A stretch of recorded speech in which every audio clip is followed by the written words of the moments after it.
মাঠে নামার আগেই শুধু সংখ্যার হিসেবে প্রতিপক্ষদের কাঁপিয়ে দিয়েছে হামজা সমিতদের দল। ট্রান্সফার মার্কেটের তথ্য বলছে ফিফা স্বীকৃত আসিয়ান কাপে প্রিমিয়ার ডিভিশনে অংশ নেওয়া দলগুলোর মধ্যে বাংলাদেশের স্কোয়াড ভ্যালু রীতিমতো চমকে দেওয়ার মতো। আসিয়ান কাপের প্রিমিয়ার ডিভিশনে অংশ নিচ্ছে মোট 8টা দল, যেখানে গ্রুপ পর্বে বাংলাদেশের সঙ্গে ইন্দোনেশিয়া, মালয়েশিয়া, সিঙ্গাপুর। ফিফা র্যাঙ্কিংয়ে এই দলগুলো বাংলাদেশের চেয়ে এগিয়ে থাকলেও বাজার মূল্যের নিরিখে চিত্রটা সম্পূর্ণ ভিন্ন। টুর্নামেন্টের সবচেয়ে দামি দল স্বাভাবিকভাবেই ইন্দোনেশিয়া। স্কোয়াডের বাজার মূল্য প্রায় 9.43 মিলিয়ন ইউরো, যেখানে সবচেয়ে দামি খেলোয়াড় জাস্টিন হুবনার, তার দাম 1 মিলিয়ন ইউরো। কিন্তু তার ঠিক পরেই কার নাম? বাংলাদেশ। লাল সবুজ স্কোয়াডের বর্তমান বাজার মূল্য 7.25 মিলিয়ন ইউরো, যা আসিয়ান কাপে অংশগ্রহণকারী দলগুলোর মধ্যে দ্বিতীয় সর্বোচ্চ।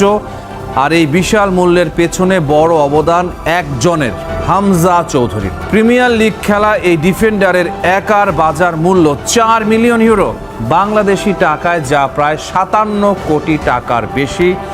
ভাবা যায় একজন মাত্র ফুটবলারের দাম দিয়ে কেনা যাবে গোটা একটা জাতীয় দল। ঠিকই শুনছেন, সিঙ্গাপুর জাতীয় দলের পুরো স্কোয়াডের বাজার মূল্য প্রায় 3.73 মিলিয়ন ইউরো, যা হামজা চৌধুরীর একার দামের চেয়েও কম। অর্থাৎ হামজার মূল্য দিয়ে আক্ষরিক অর্থে কিনে ফেলা যাবে পুরো সিঙ্গাপুর দলকে। মালয়েশিয়াও পিছিয়ে নেই এই তালিকায়। তাদের স্কোয়াডের বাজার মূল্য 3.08 মিলিয়ন ইউরো। সর্বোচ্চ দামি খেলোয়াড় উবাইদুল্লাহ শামসুল।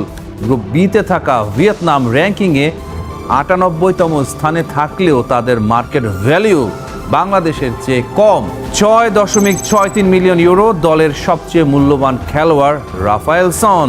থাইল্যান্ডের স্কোয়াড ভ্যালু 5.48 মিলিয়ন ইউরো, ফিলিপাইনের 2.95 মিলিয়ন ইউরো, আর পাকিস্তানের 4.42 মিলিয়ন ইউরো। যদিও র্যাঙ্কিংয়ে সবচেয়ে পিছিয়ে পাকিস্তানি। কিন্তু প্রশ্ন হলো, শুধু হামজা চৌধুরীর কারণেই কি এই উত্থান?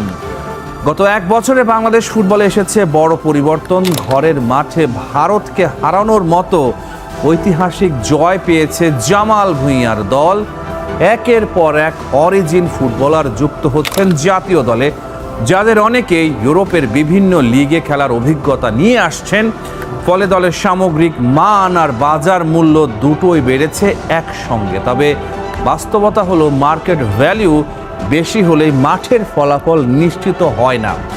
র্যাঙ্কিংয়ে এগিয়ে থাকা ইন্দোনেশিয়া, মালয়েশিয়া কিংবা সিঙ্গাপুরের বিপক্ষে মাঠের লড়াইয়ে বাংলাদেশকে প্রমাণ করতে হবে নিজেদের সামর্থ্য। কাগজে কলমে এগিয়ে থাকা আর মাঠে জেতা, এই দুইয়ের মধ্যে ফারাক অনেক। যে বাংলাদেশ ফিফা র্যাঙ্কিংয়ে 181 নম্বরে, সেই দল একদিন বিশ্বকাপের মঞ্চে আর্জেন্টিনা বা ব্রাজিলের বিপক্ষে খেলছে। বর্তমান বাস্তবতায় অবশ্যই কঠিন, কিন্তু বাংলাদেশের নতুন প্রজন্মের ফুটবলার, অরিজিন ট্যালেন্ট আর ক্ষুরধার পরিকল্পনা, এই 3টা জিনিস একসঙ্গে মিলে গেলে অসম্ভব স্বপ্নটাই ধীরে ধীরে বাস্তবতার রোডম্যাপে ঢুকে যেতে পারে। বিশ্বকাপে খেলার স্বপ্ন শুধু বাংলাদেশের নয়, স্বপ্ন দেখছেন ফিলাডেলফিয়ায় বেড়ে ওঠা 2 ভাই, রোনান সুলিভান, ডেকলান সুলিভানো। মালে টাইব্রেকারের 5ম শট, টানটান উত্তেজনা, কোটি মানুষের চোখ অনলাইন স্ক্রিনে। ভারতের বিপক্ষে সাফ অনূর্ধ্ব 20 চ্যাম্পিয়নশিপের ফাইনাল, গোল শূন্য। ট্রফি কার হাতে উঠবে তা নির্ধারিত হবে এই এক শটে। যুক্তরাষ্ট্রের ফিলাডেলফিয়া থেকে আসা 19 বছরের তরুণ রোনান সুলিভান এগিয়ে গেলেন। গ্যালারিতে হাজার হাজার প্রবাসী বাংলাদেশি ভক্তের শ্বাস আটকে গেছে। ঠিক সেই মুহূর্তে এক অবিশ্বাস্য কাণ্ড ঘটালেন রোনান।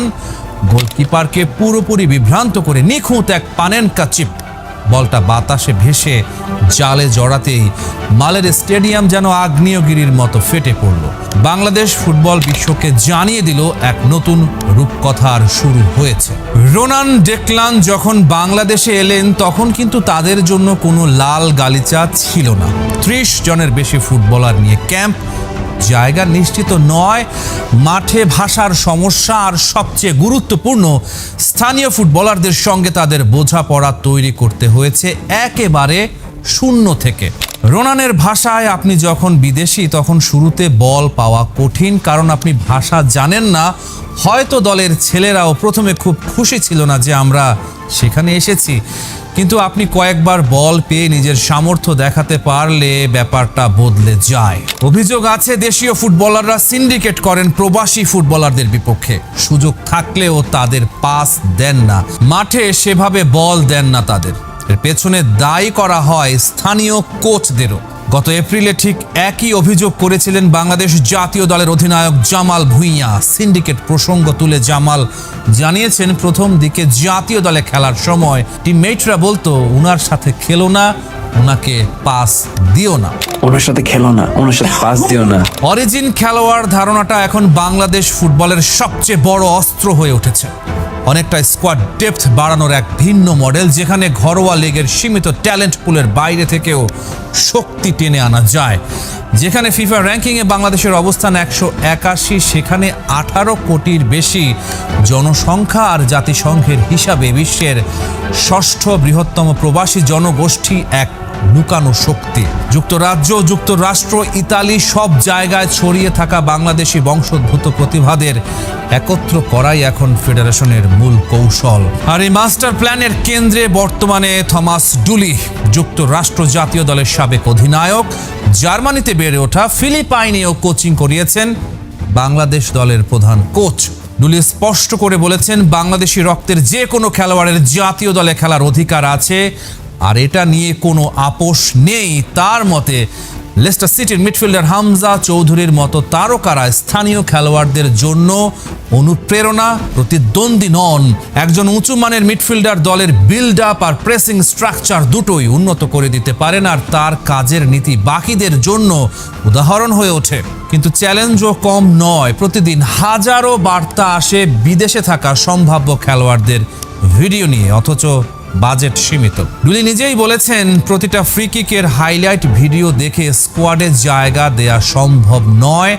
টাকা খরচ করে এনে বেঞ্চে বসিয়ে রাখার মতো বিলাসিতার সুযোগ নেই, বরং সেই একই টাকা স্থানীয় খেলোয়াড়দের ডাবল সেশন ট্রেনিং ক্যাম্পে বিনিয়োগ করাই এখন বেশি কার্যকর। কারণ নিয়মিত ফিটনেস, ট্যাকটিক্যাল ডিসিপ্লিন আর গেম রিডিং অনুশীলনে দ্রুত মান বাড়ে।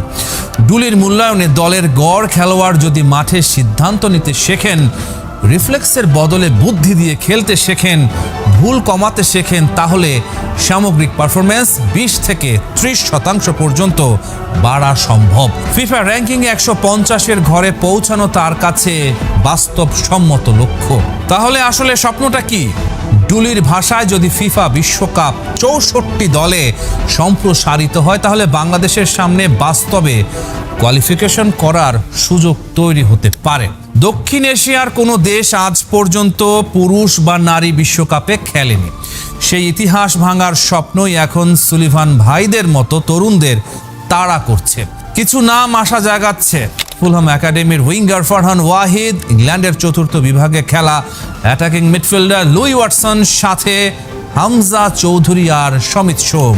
এদের ঘিরে গড়ে উঠছে দলের মেরুদণ্ড।